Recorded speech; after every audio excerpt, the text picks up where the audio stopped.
बीच में उपस्थित हो रहे हैं।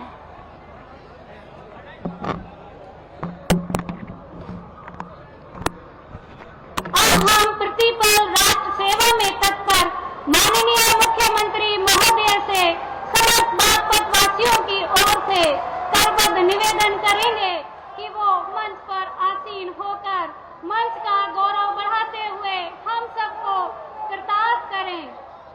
साथ ही सभी माननीय आदरणीय एवं सम्मानित गणमान्यों से भी अनुरोध करूंगी कि आप सब भी सम्मान पूर्वक अपना अपना स्थान ग्रहण कर हम सबको अनुग्रहित करें।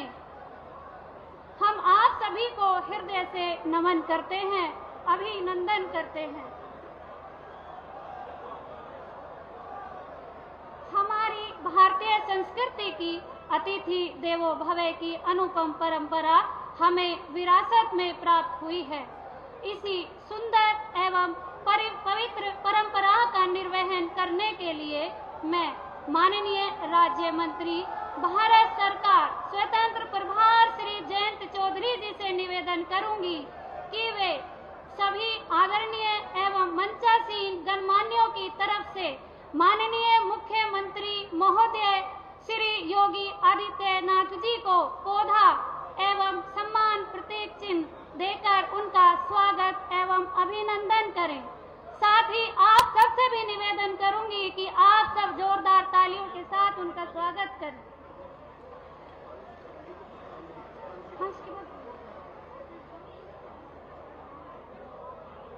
अब मैं माननीय मुख्यमंत्री महोदय से निवेदन करना चाहूंगी कि आप मंच पर स्थित श्री रविदास जी संत पूर्व प्रधानमंत्री स्वर्गीय चौधरी श्री चरण सिंह जी की स्वर्गीय एवं स्वर्गीय चौधरी श्री अजीत सिंह जी के छाया चित्रों पर पुष्प अर्पण करते हुए उन्हें श्रद्धांजलि अर्पित करें।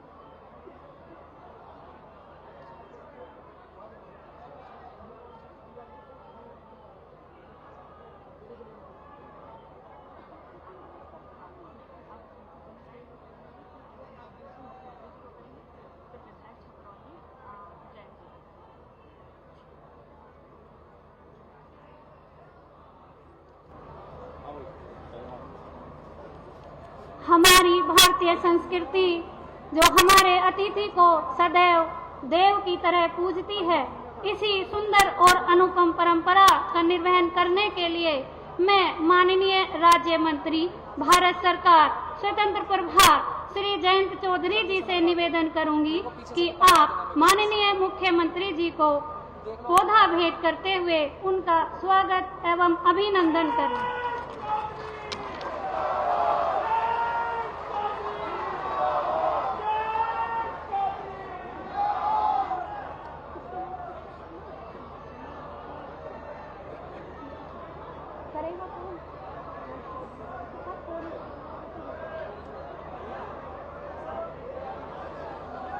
इसी के साथ मैं पुनः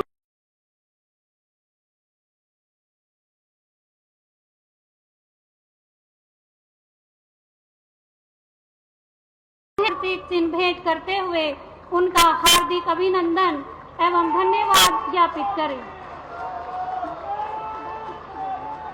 दूसरा किसका बोलना है मैडम?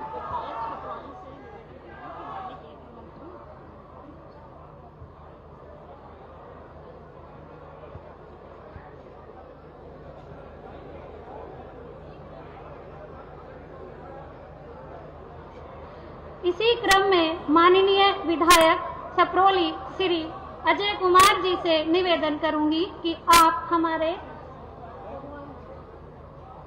माननीय राज्य मंत्री श्री जयंत चौधरी जी को सम्मान प्रतीक चिन्ह भेंट करते हुए उनका स्वागत एवं अभिनंदन करें।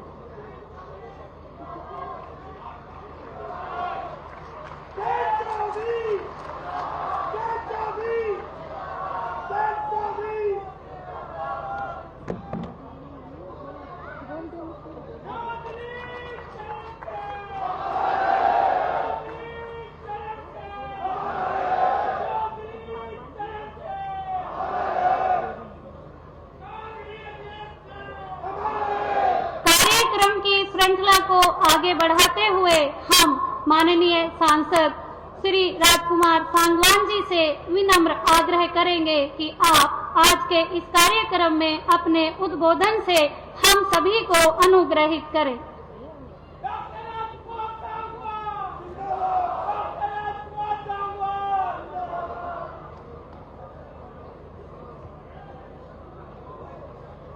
किसानों गरीबों के मसीहा पूर्व प्रधानमंत्री श्रद्धेय चौधरी चरण सिंह जी की और हम सबके प्रेरणा स्रोत परम श्रद्धेय चौधरी अजीत सिंह जी की पावन कर्म भूमि पर उत्तर प्रदेश के यशस्वी मुख्यमंत्री आदरणीय योगी आदित्यनाथ जी का मैं स्वागत करता हूं।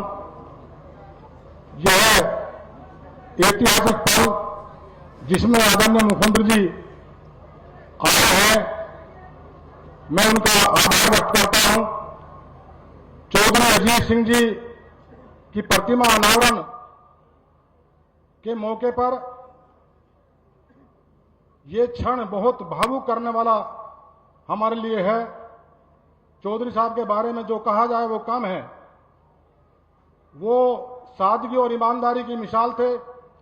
अपने कार्यकर्ताओं से परिवार की तरह मिलते थे। चौधरी अजीत सिंह जी की किसानों के प्रति जो उनका लगाव था, जो चिंताएं थी, वो सर्वविदित हैं। जब 50 किलोमीटर दूरी में एक चीनी मिल होता था, दूसरा चीनी मिल उस क्षेत्र में नहीं लगता था। जब उनको मौका मिला, अवसर मिला, केंद्रीय मंत्री रहते, उन्होंने उसकी कानून में बदलाव किया और उसकी दूरी घटाकर कम की और उत्तर प्रदेश में 30 से ज्यादा चीनी मिलें स्थापित हुई। और उसी के साथ मैं समझ रहा हूं आपकी भावनाएं।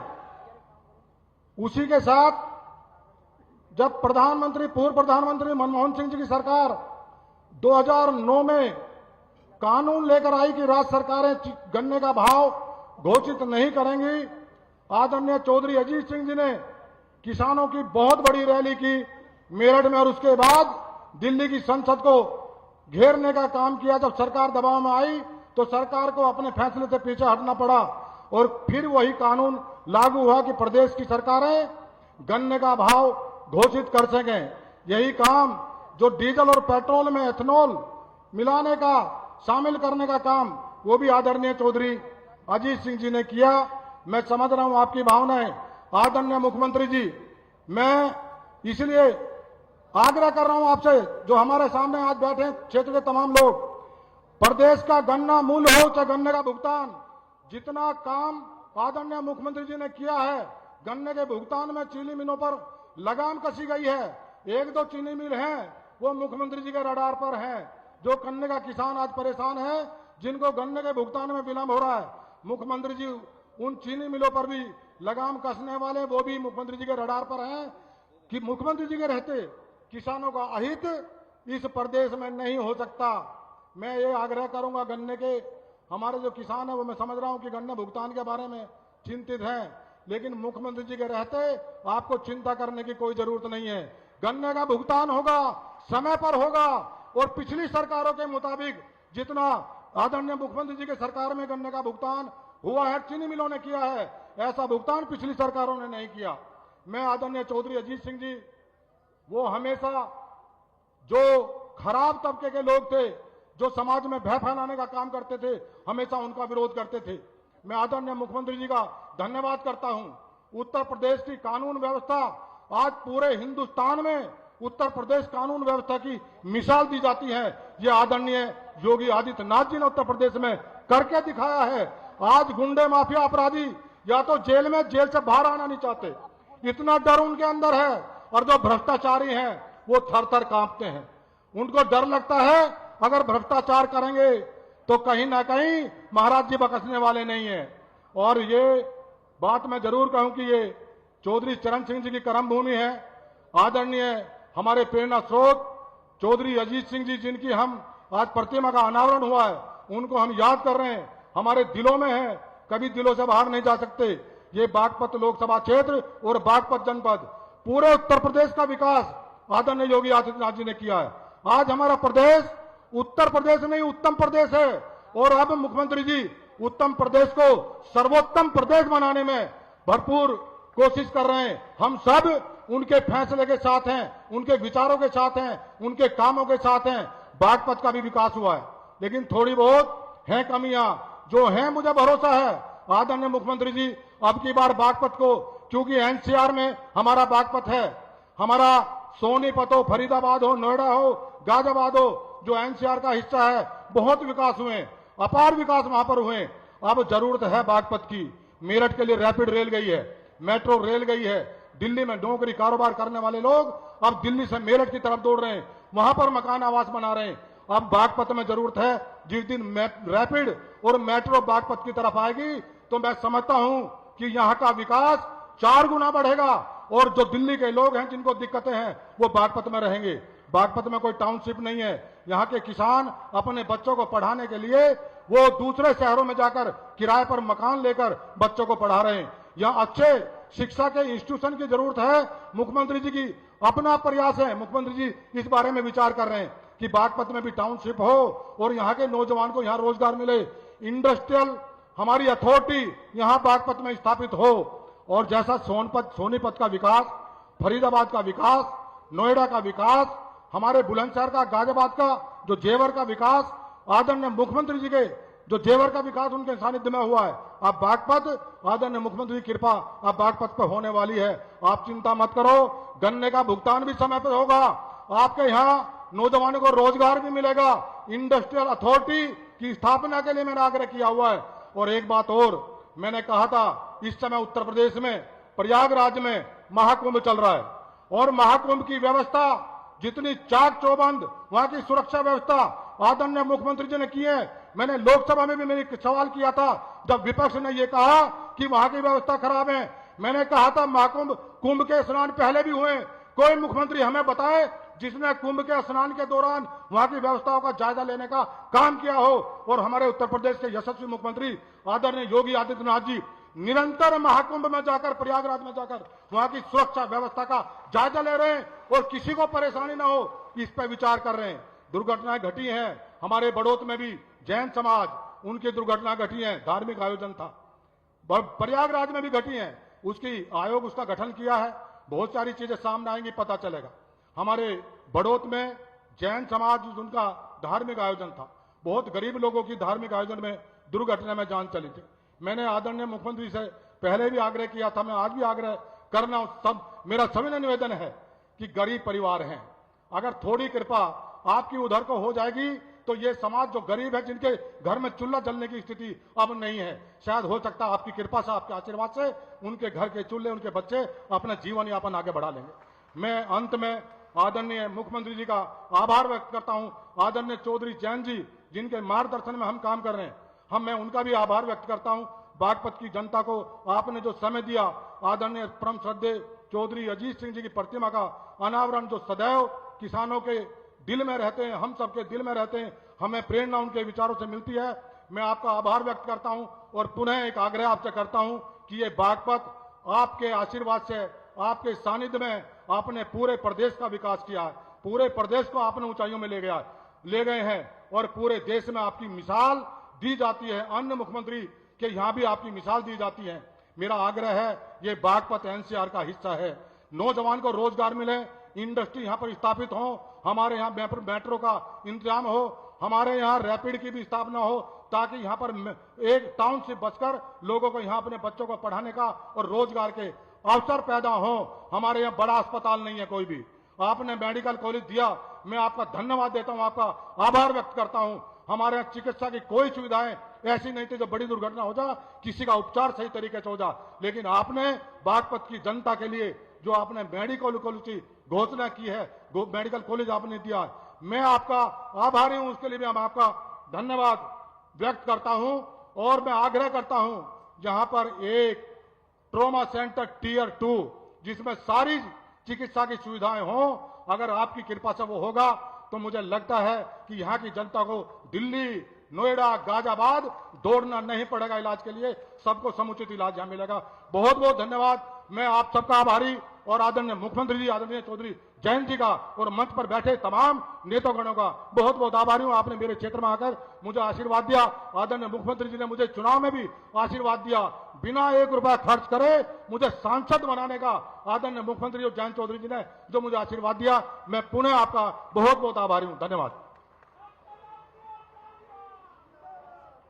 हम माननीय सांसद जी के उद्बोधन के लिए उनका हृदय से आभार व्यक्त करते हैं।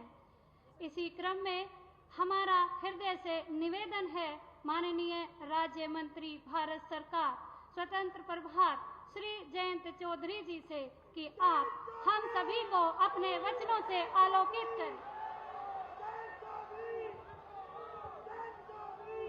राम राम जी। हमारे सूबे के मुख्यमंत्री माननीय योगी आदित्यनाथ जी, उपस्थित हमारे जनप्रतिनिधिगण और मेरे अभिभावकों, सबसे पहले तो बिजरौल के क्रूर शासकों से लोहा लेने वाले बाबा श्यामल जी का मैं नमन करता हूं, जिनकी कल जयंती मनाई गई। वो एक साधारण किसान थे और उन्होंने एक मिसाल तय की। संत रविदास जी की जयंती है आज। मैं उनके प्रति अपने श्रद्धा सुमन अर्पित करता हूं। मेरी मनोकामना है कि उनके जो उपदेश, समाज में बराबरी के लिए जो उन्होंने संदेश समाज को दिया, वह आने वाली पीढ़ियां उन बातों को सजो के रखें और उनको अपने जीवन में व्यक्तिगत तौर से अपनाएं। ये मेरे लिए बहुत भावुक पल है। यहीं छपरौली पे जब चौधरी अजीत सिंह जी का निधन हुआ था, तो आप ही लोगों ने, मेरे समाज के बड़ों ने मुझ पे पगड़ी बनाई थी और जिम्मेदारी मेरे कंधों पे सौंपी थी। और आज आप सबके आशीर्वाद और प्रयास से चौधरी अजीत सिंह जी की स्मृति में पहला इस प्रकार का अनोखा निर्माण हो पा रहा है। और हमारे मुख्यमंत्री जी अपने व्यस्तम कार्यक्रम में इस कार्यक्रम को प्राथमिकता बनाते हुए इस क्षेत्र के सम्मान में चौधरी अजीत सिंह जी के संघर्ष के प्रति आदर भाव को लेके जिस प्रकार से यहां उपस्थित हुए हैं, मैं अपने दिल से उनके प्रति अपना आभार व्यक्त करना चाहता हूं। डॉक्टर राजकुमार सांगवान जी सांसद हैं, आपने बनाए हैं, और अच्छा लगता है जब जनप्रतिनिधि के ऊपर जनता का भारी दबाव हो। ये दबाव वो अभी महसूस कर रहे हैं और मैं चाहूंगा कि रोज करते रहें। इस दबाव के कारण जब उनके मुख्यमंत्री उनके पास आते हैं तो लंबा चिट्ठा वो सुना देते हैं, लेकिन आज इस मंच से हम कुछ मांगने नहीं है। ये मंच मांगने के लिए नहीं है। चौधरी अजीत सिंह जी की जयंती है। हम उनको, उनके उस जीवन को याद करें, श्रद्धांजलि दें।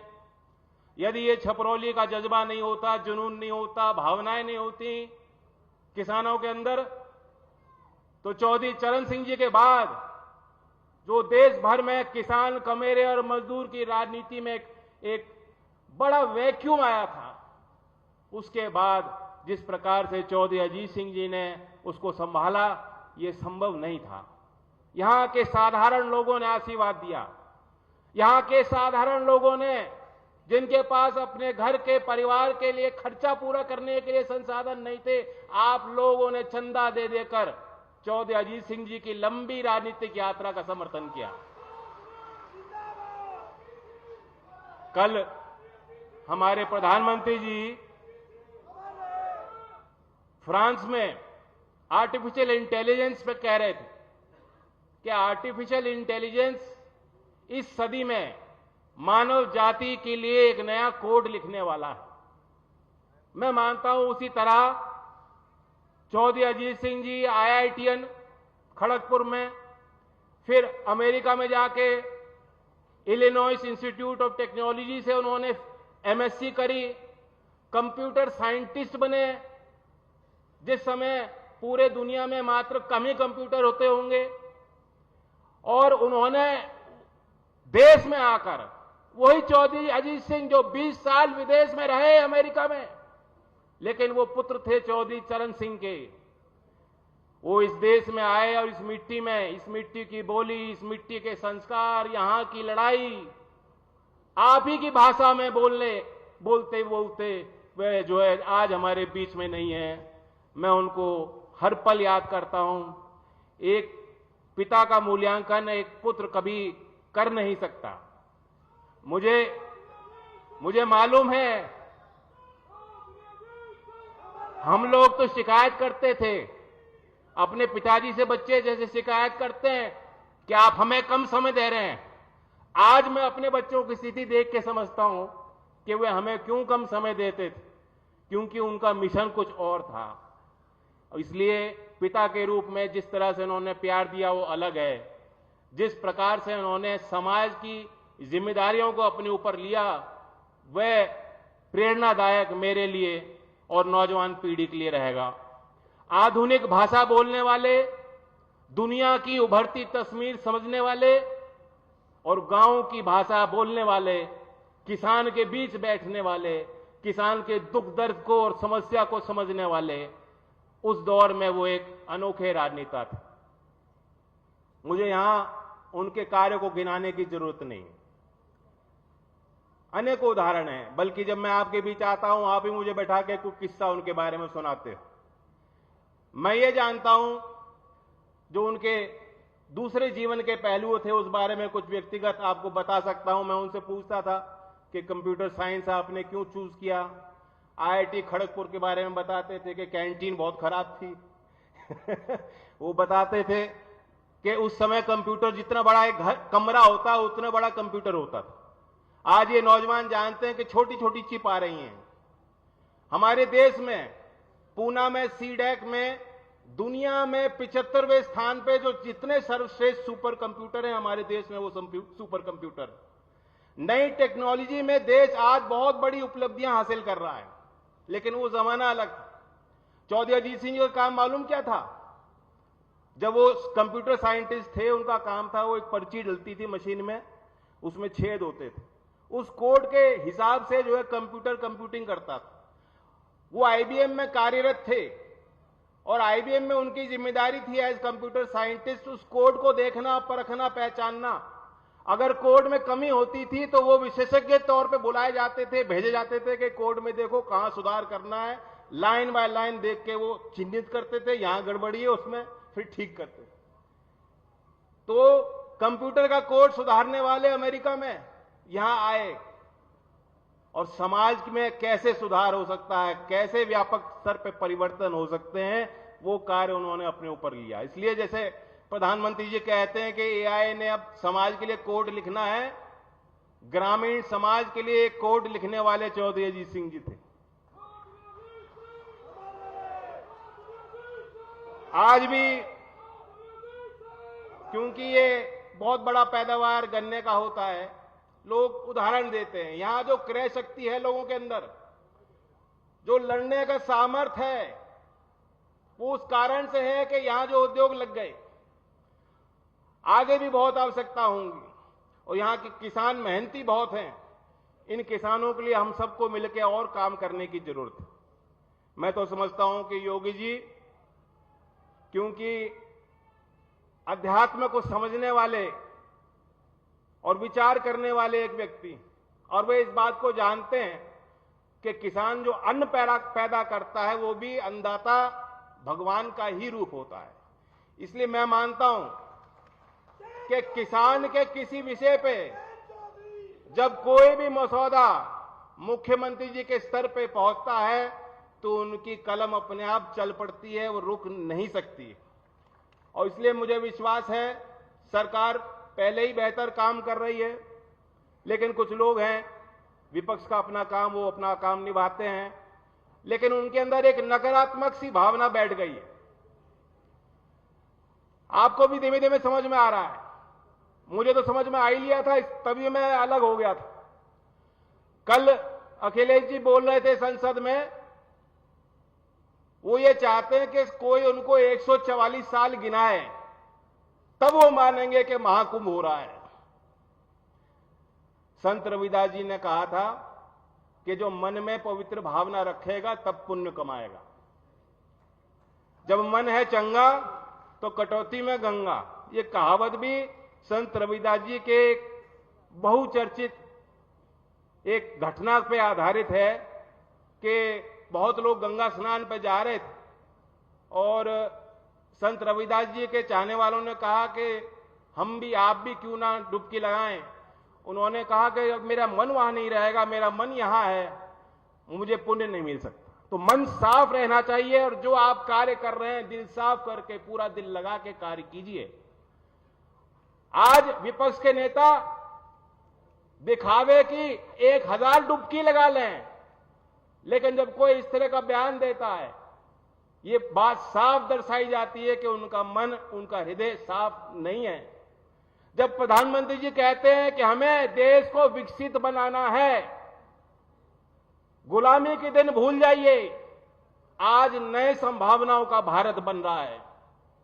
जितने विपक्ष के नेता हैं, मैं तो देखता हूं संसद में ताली नहीं बजाई जाती, चेहरे पे मुस्कुराहट नहीं आती। और यहां जितने लोग हैं जिन्होंने गुर्बत देखी है, गरीबी खुद महसूस की है, संघर्ष का जीवन बिताया है और आज भी संघर्ष करते हैं, जब इन्हें कोई कहता है कि आज नहीं तो कल, अभी हमारा विकासशील देश है लेकिन दुनिया के अव्वल देशों में हमारे देश की गिनती होगी और विकसित भारत बनेगा, तो सबके चेहरे पे अपने आप मुस्कुराहट आती है। ये राष्ट्र के प्रति भावना होनी चाहिए। आज प्रतिपक्ष के नेता, उनके बोल हैं, आपने गौर किया हो क्या कहते हैं? हमारी लड़ाई, हमारे दल की लड़ाई सत्ता हासिल करने के लिए नहीं है, हमें तो स्टेट के खिलाफ लड़ना है। यानी कांग्रेस पार्टी के नेता ये कह रहे हैं कि हमें सत्ता हासिल करने की हमारी लड़ाई नहीं है, हमें तो शायद करना पड़े तो राष्ट्र के खिलाफ लड़ना। ये उनके बोल। तो इन नकारात्मक बातों से हमें दूर रहना है और लोगों को बचा के रखना है। आज यूपी तेजी से प्रगति कर रहा है। मैं कल का ही एक वाकया आपको बताना चाहता हूं। बहुत चीजें तो दिखाई देती हैं, सरकारी घोषणा होती है, आज बड़े पैमाने पर यहां से लोकार्पण होने जा रहा है। ये भी चौधरी अजीत सिंह जी का सम्मान है और आपका सम्मान है कि क्षेत्र धरती पे आके मुख्यमंत्री पूरे प्रदेश की योजनाओं पे मुहर लगा रहे हैं। बहुत चीजें पर्दे के पीछे होती हैं। किसी भी चीज को परिपक्व बनाने में बहुत तैयारी चाहिए, मेहनत करनी पड़ती है। और ये भी देखिए कि उत्तर प्रदेश कहां से आ रहा है। 2020-21 में इस देश में डेटा सेंटर की पॉलिसी बनी। इसके पहले डेटा सेंटर क्या होता है शायद यूपी के किसी नेता को मालूम ही नहीं थी, किसी अधिकारी ने कोई तैयारी नहीं की थी। और उस नीति के तहत हमने ये लक्ष्य रखा है कि 30,000 करोड़ रुपए का निवेश उत्तर प्रदेश की धरती पे होगा, डेटा सेंटर स्थापित होंगे। तभी जो नई टेक्नोलॉजी की बात हो रही है, कल विदेश में प्रधानमंत्री जो आर्टिफिशियल इंटेलिजेंस की बात जिन्होंने कही है, वो तब संभव है अगर डेटा सेंटर की टेक्नोलॉजी हमारे देश में और हमारे प्रदेश में आएगी। उसी तरह सेमीकंडक्टर की पॉलिसी 2024 में पूरे देश में जितने राज्यों के शुरुआत की, उत्तर प्रदेश ने सबसे पहले शुरुआत करते हुए सेमीकंडक्टर की पॉलिसी तैयार की और कैबिनेट ने 30,700 करोड़ की परियोजनाओं पे मोहर लगा दी कि ये निवेश होने वाला है। सेमीकंडक्टर के मैन्युफैक्चरिंग के प्लांट हमारे प्रदेश की धरती पे लगने वाले हैं। इससे पहले कोई सोच नहीं सकता। तो हम कहां से चल के आ रहे हैं? एमआरओ की प्रदेश में कोई टेक्नोलॉजी नहीं थी, कोई पॉलिसी नहीं थी। एमआरओ की पॉलिसी भी जब योगी जी मुख्यमंत्री बने हैं, इनकी सरकार लाई है, इससे पहले किसी सरकार ने नहीं सोचा कि एमआरओ हमारे प्रदेश में होने चाहिए। कल बेंगलोर में एयर शो में मैं था, अब मुझे कितनी प्रसन्नता हुई कि उत्तर प्रदेश की एक हाई लेवल टीम अधिकारियों की वहां मौजूद थी। एशिया में होने वाला सबसे बड़ा एविएशन का इवेंट है जो भारत की धरती पे हो रहा है, एरो इंडिया 2025।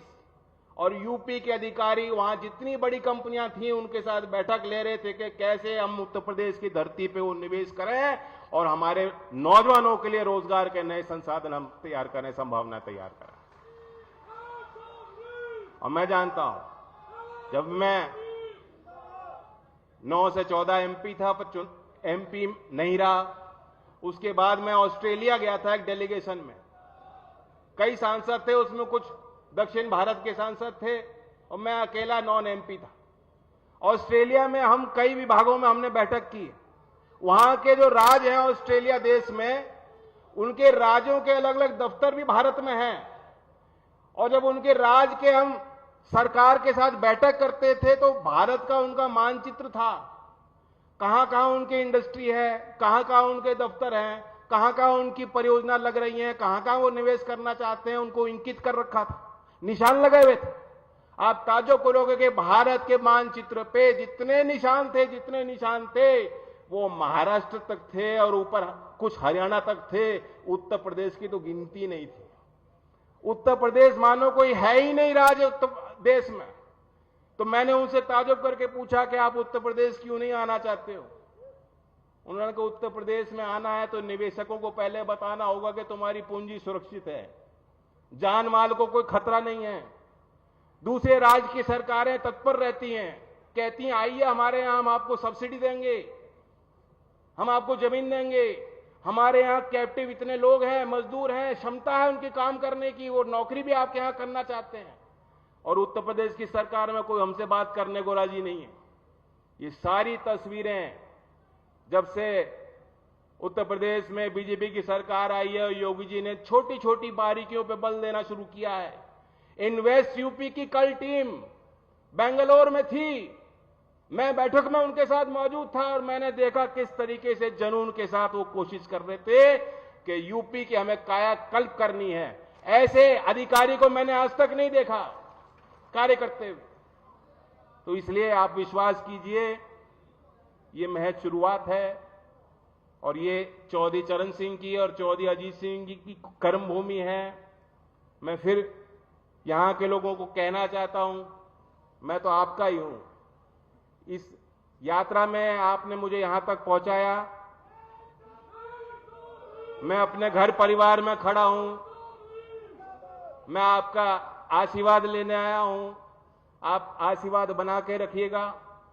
और जिस प्रकार से एनडीए की सरकारें काम कर रही हैं और लोगों का विश्वास मत जीत रही हैं, यूपी का चुनाव आपने देख लिया और दिल्ली का आपने चुनाव देख लिया, इससे पहले जो राज्य के चुनाव हुए आपने देख लिए।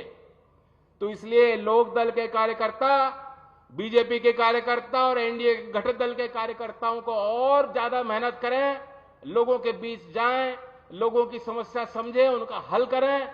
ये सरकार की पूरी ताकत जन कल्याणकारी योजनाओं को आगे बढ़ाने में लगी है।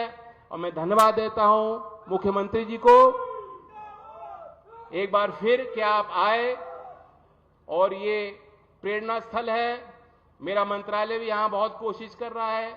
इस संस्था में जहां हम लोग खड़े हैं, इसकी भी अपनी 75 साल का इतिहास है। और मैं जानता हूं कि शिक्षा विभाग में यूपी ने कायाकल्प योजना में, अलंकार योजना में शिक्षण संस्थानों को, बुनियादी ढांचों को विकसित करने के लिए जो प्रयास किए हैं, अब वो प्रभाव और असर दिखाई देने शुरू हुए हैं। असर की भी रिपोर्ट अभी आई है। सामाजिक संस्था है, अब तक बहुत आलोचना करती थी, उस रिपोर्ट ने भी माना है कि सभी राज्यों में सबसे ज्यादा शिक्षा में अगर सुधार हुआ है तो उत्तर प्रदेश के सरकारी स्कूलों में वो सुधार हुआ है।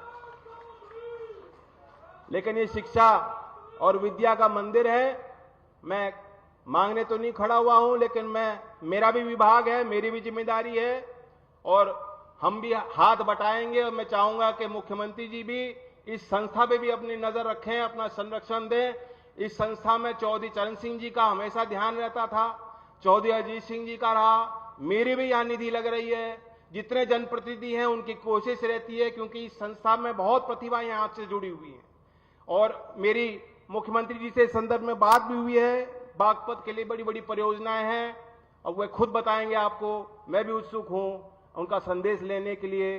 चौधरी अजीत सिंह जी से जो उन्होंने प्रेरणा ली, व्यक्तिगत तौर से उन्होंने उनको देखा, संसद भवन में उनके साथ कई घटनाएं हैं, वे वर्णन करेंगे। मैं फिर एक बार दोबारा अपने परिवारजनों को धन्यवाद देता हूं। जय हिंद, जय भारत। माननीय राज्य मंत्री भारत सरकार महोदय, आपके उद्बोधन के लिए हम सब बहुत बहुत धन्यवाद करते हैं। भारत सरकार द्वारा समय समय पर विभिन्न प्रकार की योजनाओं का संचालन किया जाता है, जिससे अनेकों लाभार्थी लाभान्वित होकर उज्जवल भविष्य की तरफ अग्रसर हो रहे हैं, जिनमें से सर्वप्रथम प्रधानमंत्री कौशल विकास एक अत्यंत महत्वपूर्ण योजना है, जिसके अंतर्गत युवाओं को विभिन्न क्षेत्रों में प्रशिक्षित करके विभिन्न प्रकार की क्षमताओं को उनमें विकसित करके स्वरोजगार को निरंतर बढ़ावा दिया जा रहा है। इसी योजना के अंतर्गत हम आमंत्रित करेंगे सुश्री अंजू जी एवं दीपा मलिक जी, जिनका चयन यूपी पुलिस भर्ती में हुआ है, और उपेंद्र खोकर जी, जिनका चयन दिल्ली पुलिस भर्ती में हुआ है। साथ ही मुकुल कुमार जी का एक अग्निवीर के रूप में चयन हुआ है। आप मंच पर सादर आमंत्रित हैं। आज मंच पर आप माननीय मुख्यमंत्री महोदय के कर कमलों से सम्मान प्राप्त कर रहे हैं। श्रीमती अंशु जी, दीपा मलिक जी, उपेंद्र खोकर जी एवं मुकुल कुमार जी। इसी क्रम में मुख्यमंत्री युवा उद्यमी विकास अभियान के अंतर्गत लाभान्वित हुए हैं श्री प्रदीप कुमार जी, जो दुग्ध उत्पादन परियोजना में 5 लाख की ऋण धनराशि प्राप्त कर रहे हैं। साथ ही मोहन कुमार जी, जो विद्युत रिपेयरिंग में स्वरोजगार हेतु 3 लाख रुपए की ऋण धनराशि चेक के रूप में माननीय मुख्यमंत्री महोदय के द्वारा प्राप्त कर रहे हैं। भारत सरकार द्वारा फसल अवशेषों के इन सीटू प्रबंधन योजना के अंतर्गत कृषि में मशीनीकरण को बढ़ावा देने हेतु श्रीमती कांति देवी एवं श्रीमती रोहतास देवी को 60 HP ट्रैक्टर की चाबी आज माननीय मुख्यमंत्री महोदय द्वारा प्रदान की जा रही है। आप सभी जोरदार तालियों के साथ इनको बधाई दें और माननीय मुख्यमंत्री जी का आभार व्यक्त करें।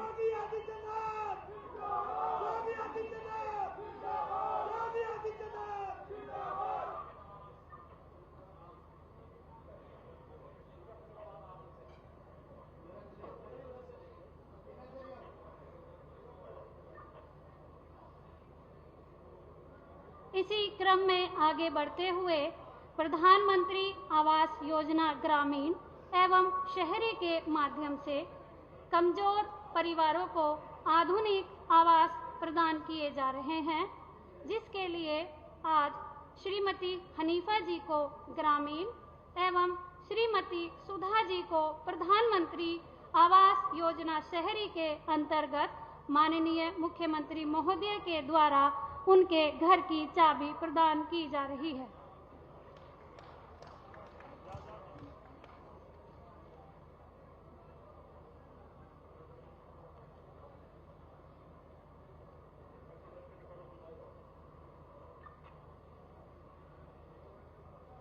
योगी आदित्यनाथ जी, योगी आदित्यनाथ जी, जय योगी।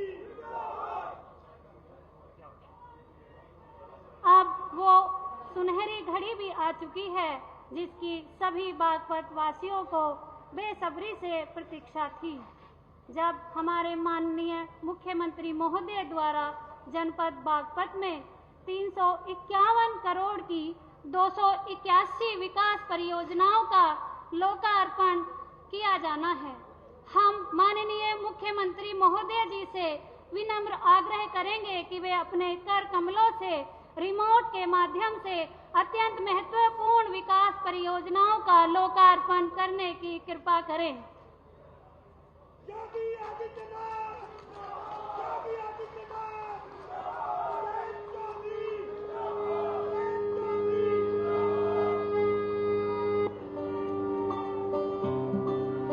अब हम परम यशस्वी, कर्म योगी, कुशल नेतृत्व क्षमता के धनी, राजनीति के लौह स्तंभ एवं निरंतर राष्ट्र सेवा के लिए तत्पर माननीय मुख्यमंत्री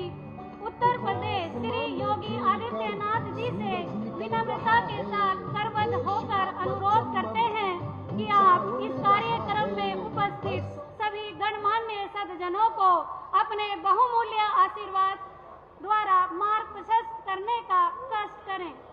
जोरदार तालियों की गड़गड़ाहट के साथ हम अपने माननीय मुख्यमंत्री जी का स्वागत करेंगे।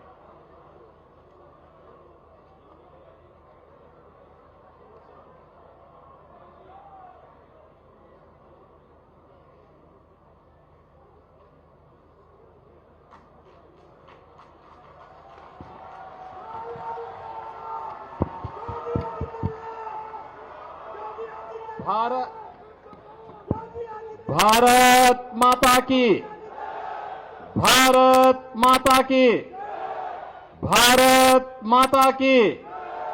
वंदे वंदे वंदे।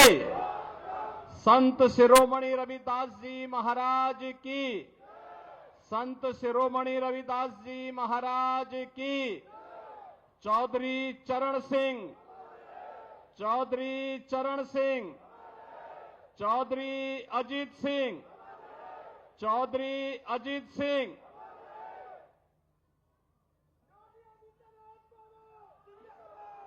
आज के इस कार्यक्रम में मंच पर उपस्थित केंद्र सरकार में कौशल विकास एवं उद्यमिता मंत्रालय के माननीय मंत्री चौधरी जयंत सिंह जी, उत्तर प्रदेश सरकार में मंत्रिमंडल के मेरे वरिष्ठ सहयोगी श्री अनिल कुमार जी, प्रभारी मंत्री बागपत श्री जसवंत सिंह सैनी जी, प्रदेश सरकार के राज्य मंत्री श्री केपी मलिक जी, लोकप्रिय सांसद श्री राजकुमार सांगवान जी, माननीय सांसद बिजनौर श्री चंदन सिंह चौहान जी, हमारे लोकप्रिय विधायक डॉक्टर अजय कुमार जी, श्री योगेश धामा जी, श्री गुलाम मोहम्मद जी, मंच पर उपस्थित हमारे सभी माननीय विधायकगण, भारतीय जनता पार्टी के क्षेत्रीय अध्यक्ष श्री सत्येंद्र सिंह सिसोदिया जी, जिला अध्यक्ष भारतीय जनता पार्टी से वेदपाल उपाध्याय जी, जिला अध्यक्ष राष्ट्रीय लोकदल श्री सुभाष गुर्जर जी, प्रदेश मंत्री भाजपा डॉक्टर चंद्रमोहन जी,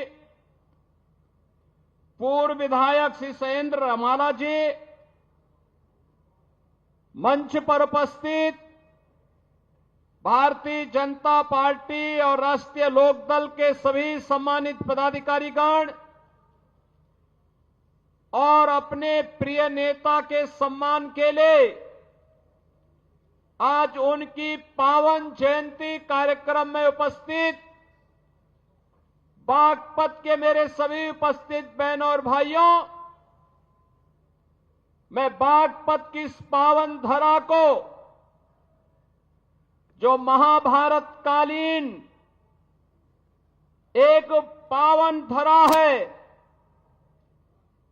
और जिस धरा को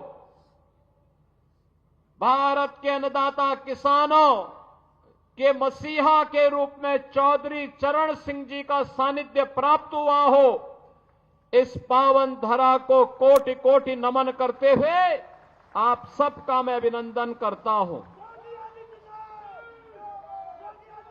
बहनों और भाइयों, ये एक दुर्लभ संजोग है। आज माघ पूर्णिमा है, संत शिरोमणि सदगुरु रविदास जी महाराज की पावन जयंती और अपने पूज्य पिता की विरासत को दुनिया के प्रतिष्ठित पैकेज को छोड़ करके मातृभूमि की सेवा के लिए अपने आप को समर्पित करने वाले पूर्व केंद्रीय मंत्री चौधरी अजीत सिंह जी की भी पावन जयंती का कार्यक्रम है।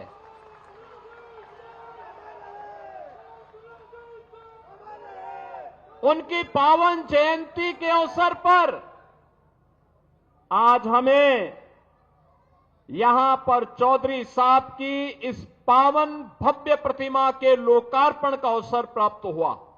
मैं इस अवसर पर उनकी स्मृतियों को नमन करते हुए प्रदेश सरकार और उत्तर प्रदेश वासियों की ओर से उन्हें विनम्र श्रद्धांजलि अर्पित करता हूं। बहनों और भाइयों, चौधरी अजीत सिंह जी, उनकी प्रारंभिक शिक्षा इस पश्चिमी उत्तर प्रदेश में होती है। वे कालविन तालुकदार कॉलेज लखनऊ में जाकर के उन्होंने सीनियर सेकेंडरी तक की शिक्षा अर्जित की। लखनऊ विश्वविद्यालय में उन्होंने बीएससी किया। अपने समय के प्रतिष्ठित आईआईटी खड़गपुर से उन्होंने बीटेक की डिग्री ली और उसके बाद एमएससी के लिए उन्होंने दुनिया के प्रतिष्ठित संस्थान यूएस के एक प्रतिष्ठित संस्थान में जाकर के शिकागो से उन्होंने एमएस की कंप्यूटर साइंस में डिग्री लेने के बाद वहीं पर उन्होंने प्रतिष्ठित कंप्यूटर कंपनी आईबीएम में कंप्यूटर साइंटिस्ट के रूप में सेवा प्रदान की। 2 दशक तक वहां कार्य करने के बाद उन्हें लगा कि नहीं, ये पैसा, ये प्रतिष्ठा अगर मैं देश की सेवा करके करूं, अपने अन्नदाता किसानों की सेवा करते हुए देश को आगे बढ़ाने में करूं तो और अच्छा होगा। और भारत वापस आने के बाद कुछ समय तक उन्होंने सेवा के कार्यक्रम को बिना किसी दलीय प्रतिबद्धता के साथ आगे बढ़ाया और 1986 से सक्रिय राजनीति में रह करके उन्होंने इस पूरे क्षेत्र को, प्रदेश को, देश को एक नेतृत्व देने की दिशा में आगे बढ़े। आज चौधरी अजीत सिंह जी हमारे बीच नहीं है, लेकिन उनकी स्मृतियां हैं, उनके द्वारा किए गए कार्य हैं, उनका अनुभव है, उनके द्वारा जो मार्गदर्शन दिया गया, उस कालखंड से जुड़े हुए लोग हमारे सामने मौजूद हैं। उस समय के युवाओं को उनको जो नेतृत्व उन्होंने दिया था, वे आज जीवन के अलग अलग क्षेत्र में कार्य कर रहे हैं। उन सभी कार्यक्रमों को आगे बढ़ाते हुए आज केंद्र और राज्य सरकार चौधरी चरण सिंह जी की, चौधरी अजीत सिंह जी के इन कार्यक्रमों को आगे बढ़ाने का कार्य कर रही है। यही डबल इंजन सरकार की एक ताकत है और उस ताकत को आगे बढ़ाते हुए मुझे प्रसन्नता की अनुभूति हो रही है। बहनों और भाइयों, आज मैंने यहां पर देखा है बहुत भव्य प्रतिमा चौधरी अजीत सिंह जी की यहां पर लगी है और सचमुच ये पहली प्रतिमा, मुझे बताया गया पहली प्रतिमा यहां पर लगाई गई है। सचमुच वो प्रतिमा इस बात को दिखाती है, चौधरी अजीत सिंह जी में एक तेवर था, एक किसान का तेवर था। वे एक टेक्नोक्रेट थे, वे एक साइंटिस्ट थे और कंप्यूटर साइंस के बारे में जब देश में ना के बराबर लोग जानकारी लेते थे, तब उन्होंने दुनिया की इस प्रतिष्ठित कंपनी के माध्यम से डिग्री लेकर के कंपनी के माध्यम से इस फील्ड में प्रवेश किया था। देश के जब इन्हें चुने गिने लोग कंप्यूटर साइंस के बारे में जानकारी लेते थे, उस समय उन्होंने डिग्री लेकर के दुनिया में इस कार्यक्रम को आगे बढ़ाया। लेकिन जब देश को आवश्यकता पड़ी उनकी सेवाओं की, उस पैकेज को ठोकर मार करके वापस अपने देश में आए और फिर देश की सेवा करते हुए उन्होंने पूरा जीवन अन्नदाता किसानों के लिए, युवाओं के लिए, भारत के विकास के लिए जीवन के भारत सरकार के अलग अलग मंत्रालयों को नेतृत्व देते हुए उन्होंने इस कार्यक्रम को आगे बढ़ाया। आज वे हमारे बीच नहीं है, लेकिन उनकी स्मृतियां हमारे बीच में हैं, उनका मार्गदर्शन हमारे बीच में है, उनके द्वारा किए गए कार्य हमारे बीच में हैं। उससे प्रेरणा लेकर के आगे बढ़ने की आवश्यकता है। बागपत तो उनके हृदय में बसता था, लगातार यहां के विकास के लिए चिंतित रहते थे। आज जो विकास हम पश्चिमी उत्तर प्रदेश में करा पा रहे हैं, ये चौधरी चरण सिंह जी को उनके द्वारा प्रदेश के अंदर मुख्यमंत्री के रूप में, केंद्रीय मंत्री के रूप में उनका जो मार्गदर्शन उस कालखंड में प्राप्त हुआ, उनके संदर्भों को लेकर के ही हम आगे बढ़ पाते हैं। और आज मुझे बताते हुए प्रसन्नता है, बहनों और भाइयों, आज जब हम यहां पर उपस्थित हैं, मुझे बताते हुए प्रसन्नता है कि आज यहां पर जब हम एकत्र हुए हैं तो यहां पर आज 350 करोड़ रुपए से अधिक की परियोजनाओं का लोकार्पण भी हम लोग बागपत जनपद के लिए कर रहे हैं। मैं इसके लिए यहां के माननीय सांसद जी को, माननीय विधायकों को, माननीय जयंत जी को, सभी अन्य माननीयों को हृदय से बधाई देता हूं। आप सभी को अपनी शुभकामना देता हूं। बहनों और भाइयों, आज मुझे बताते हुए प्रसन्नता है कि यहां पर विकास की इन बड़ी बड़ी परियोजनाओं के साथ कनेक्टिविटी की योजना भी है, नए संस्थान बनाने के कार्यक्रम भी है, सड़कों के निर्माण का कार्यक्रम भी है। ये बागपत का तो अपना इतिहास है। याद करिए, 5000 साल पहले जब दुनिया में अंधकार था, दुनिया को किसी प्रकार की कोई जानकारी नहीं थी, तब 5000 साल पहले पांडवों ने जो 5 गांव मांगे थे, उनमें से बागपत एक गांव था। बागपत एक था। किसका इतिहास है? 5000 साल पहले का।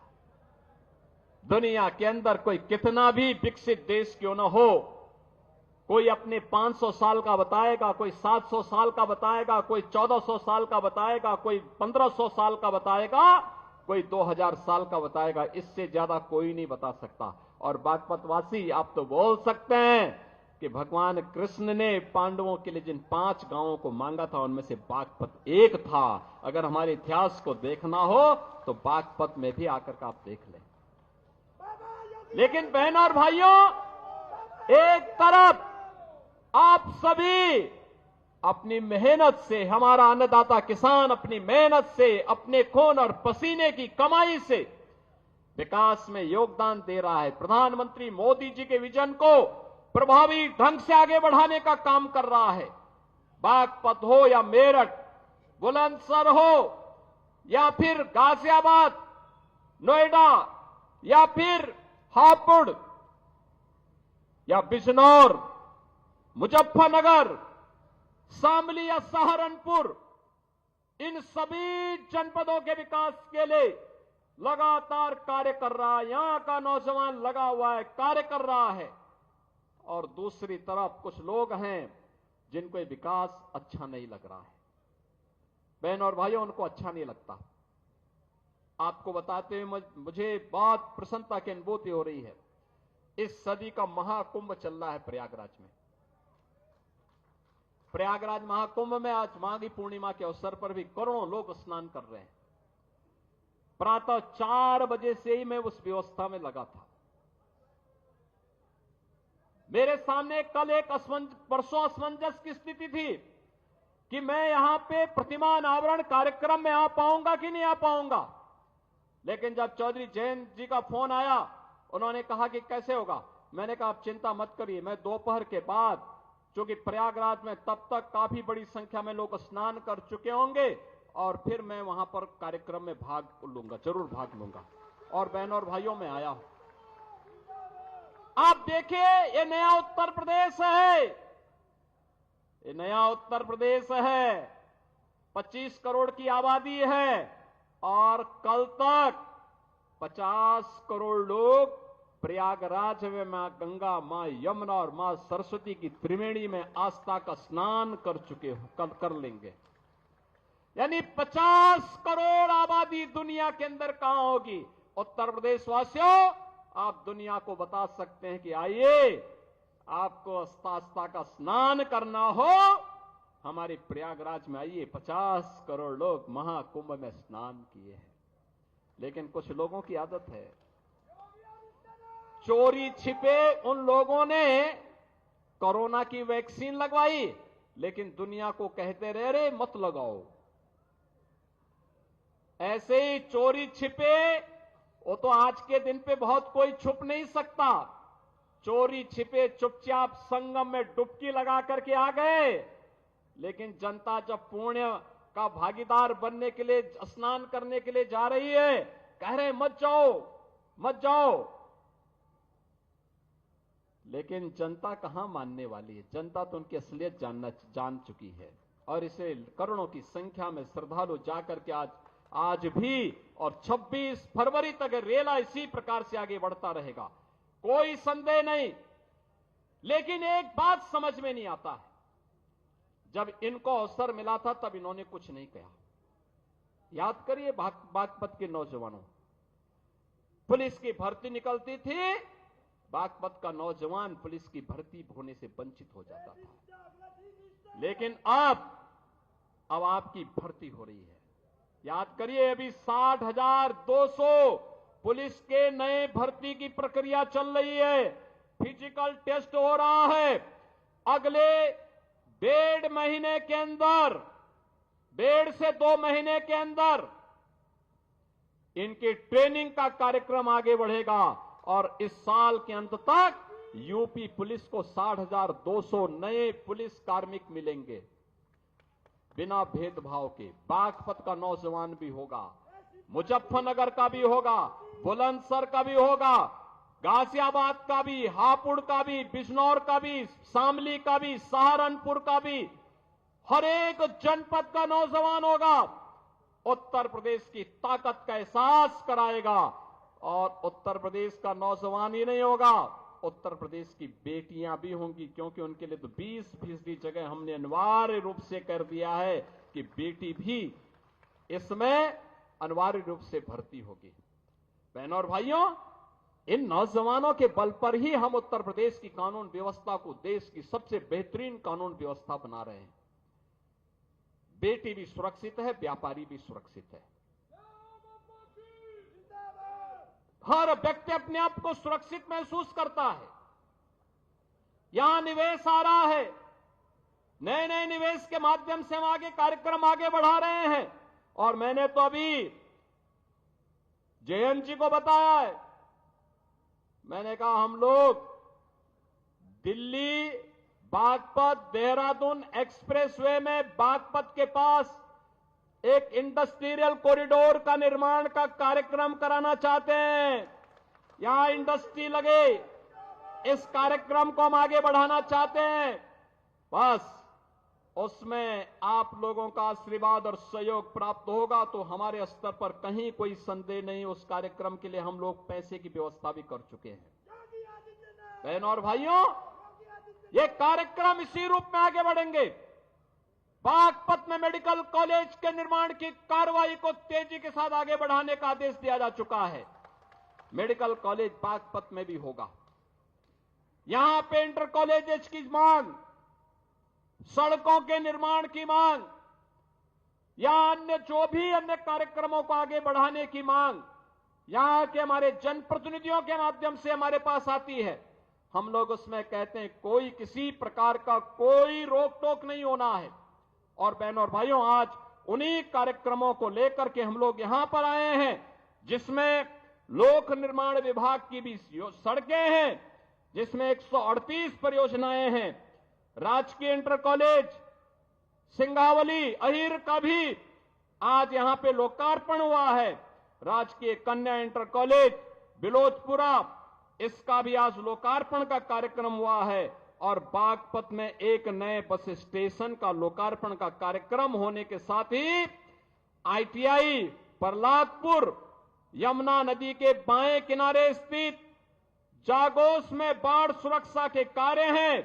खेलो इंडिया कार्यक्रम के अंतर्गत ग्राम मीतली में मल्टीपर्पज हॉल का निर्माण है और पुलिस लाइन बागपत में महिला बैरक के निर्माण के साथ ही थाना बिनौली में भी, थाना रमाला में भी हॉस्टल और बैरक के निर्माण की कार्रवाई होने की कार्रवाई यहां पर आगे बढ़ाई गई है।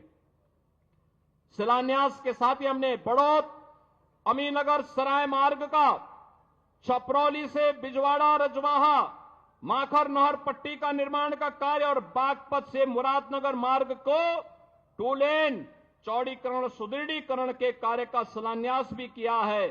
तो हिंडन नदी पर नए सेतु के पहुंच मार्ग और सुरक्षात्मक कार्य के लिए भी आज शिलान्यास का कार्यक्रम हुआ है।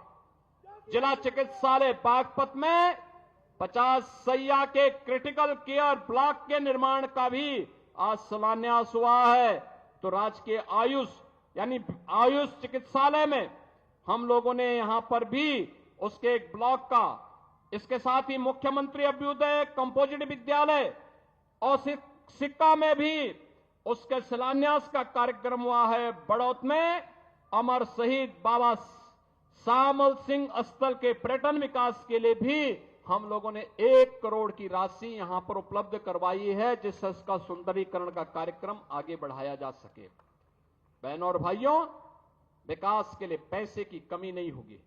मुझे तो केवल आपसे एक बात कहनी है और वह ये कहनी है कि यहां पर हम लोगों ने सचमुच यहां का हमारा अन्नदाता किसान अपनी मेहनत से उसने खेती के नए तकनीक को अपना करके कैसे विकास की बुलंदियों को और आमदनी को कैसे बढ़ाया जा सकता है, कोई सीखे तो हमारे यहां पश्चिम के किसानों से सीख सकता है। और इसीलिए उसी को प्रेरणा में रख करके अन्नदाता किसान के बारे में चौधरी साहब की बातों को ध्यान में रख करके कि देश के विकास का रास्ता देश के खेत और खलिहानों से होकर के जाता है। चौधरी साहब जिस बात को कहते थे उसी बात को ध्यान में रख करके हम लोगों ने कार्य प्रारंभ किया। मुझे बताते हुए प्रसन्नता है कि यहां पर अब तक रमाला चीनी मिल के पुनरुद्धार के साथ ही हम लोगों ने से 5000 टीडीसी की पहले ही हम कर चुके हैं और साथ साथ 27 मेगावाट का कोजन प्लांट भी, जिसमें विद्युत संयंत्र उससे लगा करके उसके माध्यम से ऊर्जा उत्पादन के केंद्र के रूप में भी उसे विकसित करने का काम किया गया है। और मुझे बताते हुए प्रसन्नता है बहनों और भाइयों, एक आंकड़ा जरूर आप लोग नोट करना। पिछले 8 वर्ष में, अभी 8 वर्ष हमें 25 मार्च को होंगे, लेकिन मैं आपको बताना चाहता हूं अभी तक हम लोगों ने 2017 से अब तक 2,72,600 करोड़ रुपए अन्नदाता किसान को केवल गन्ना मूल्य का भुगतान अन्नदाता किसान के खाते में सीधे किया है, यानी 2,72,600 करोड़ रुपए। और मुझे बताते प्रसन्नता है कि 2023-24 का 99.51% का गन्ना मूल्य का भुगतान हम लोग कर चुके हैं। और इसके साथ ही मुझे बताते हुए भी कि 1995 से लेकर 2017 तक 22 वर्ष में जितना गन्ना मूल्य का भुगतान विपक्षी दलों की सरकारों में हुआ है, चाहे वह समाजवादी पार्टी की सरकार रही हो या बहुजन समाज पार्टी की सरकार, उससे 22 वर्ष में जितना इन्होंने गन्ना मूल्य का भुगतान किया है, हम लोगों ने मात्र 8 वर्ष में, 8 वर्ष से कम समय में उससे ज्यादा लगभग 60,000 अधिक गन्ना मूल्य का भुगतान अब तक हम किसानों को कर चुके हैं। यानी उनका 22 वर्ष, हमारे 8 वर्ष उस पर हावी हैं।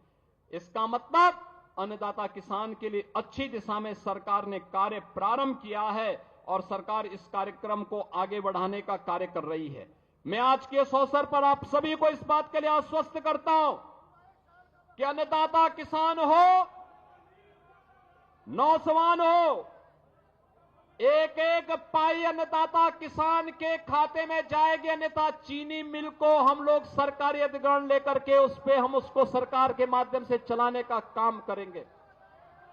और कोई भी व्यक्ति हर किसान हर चीनी मिल को अच्छे ढंग से चलाएंगे। हमने पिछले आपने इस बात को देखा होगा कि ये वह सरकार है जिस सरकार ने 3 नई चीनी मिलें लगाई हैं, 8 चीनी मिलों का विस्तारीकरण किया है और साथ साथ 120 चीनी मिलों में से 105 चीनी मिलें ऐसी हैं जो 10 दिन के अंदर, 1 सप्ताह से 10 दिन के अंदर गन्ना मूल्य का भुगतान कर रही हैं। 15 चीनी मिलें जो गन्ना मूल्य के भुगतान में थोड़ा लेट हैं, उनको भी समयबद्ध तरीके से गन्ना मूल्य भुगतान के लिए प्रेरित किया जा रहा है।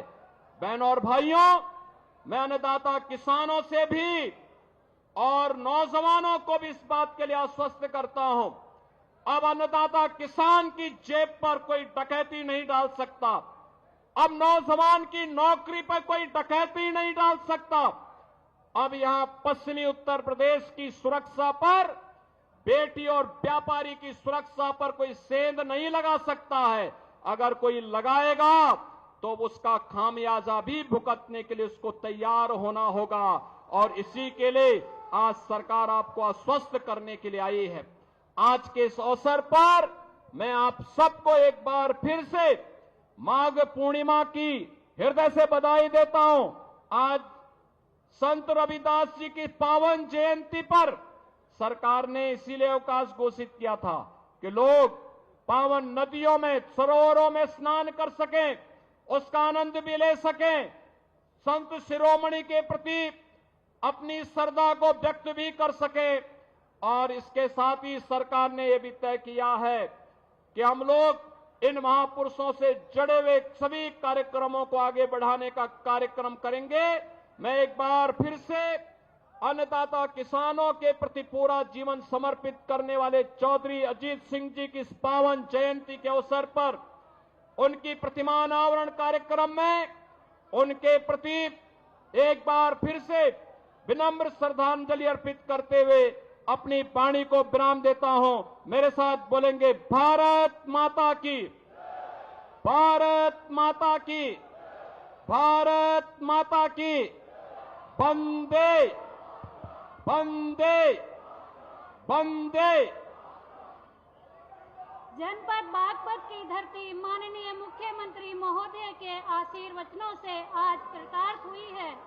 इसके लिए हम